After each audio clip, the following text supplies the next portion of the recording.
देश 11 साल पहले तुष्टीकरण पर और तुष्टीकरण के साथ साथ समाज को खंडित करके अपनी कुर्सी को सेव करना, यह एक राजनीतिक संस्कृति का तरीका बन गया था। लेकिन प्रधानमंत्री मोदी जी के आने के बाद जब मैं कहता हूं कि he change the political culture of the country, तो politics of performance, responsive government, responsible government, एक जिम्मेवार सरकार, एक जवाबदेह सरकार, और इसके साथ साथ हम ये कहेंगे कि पॉलिटिक्स ऑफ रिपोर्ट कार्ड, यानी हम अकाउंटेबल गवर्नमेंट, जो हम काम कर रहे हैं उसको हम जनता के सामने अकाउंट करते हुए चीज़ों को रखें।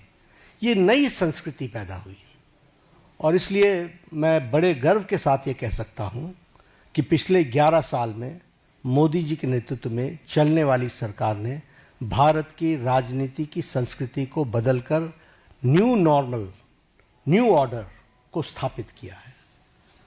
और यह सरकार एक असरदार सरकार है, इफेक्टिव गवर्नमेंट। यह सरकार दमदार सरकार है और यह सरकार मजबूत फैसले लेने वाली सरकार है, आर्थिक अनुशासन लाने वाली सरकार है। पिछले 11 वर्षों में जो आर्थिक अनुशासन लाया गया, उसके लिए जो बोल्ड डिसीजंस लिए गए और उस समय जनता को साथ लेकर के किए गए, ये सारी बखूबियां हमको समझने की आवश्यकता है। ये जैसा मैंने कहा कि रिस्पॉन्सिबल सरकार है, रिस्पॉन्सिव सरकार है,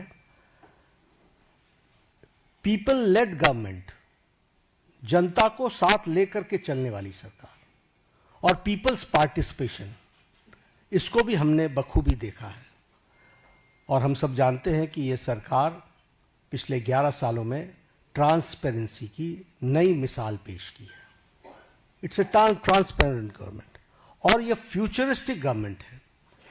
ये भविष्य को देख करके चलने वाली सरकार है। भविष्य को किस तरीके से हम आगे देश को ले जाना चाहते हैं, इसके बारे में सोच करके काम को करने वाली सरकार है। और इसीलिए वी टॉक अबाउट विकसित भारत, और विकसित भारत का ये अमृतकाल, और ये 10 साल, 11 साल ने विकसित भारत का बेस बनाया है। This we have to understand. और इस बेस को बनाने के लिए जो भी फैसले लेने थे, वो सारे फैसले लिए गए।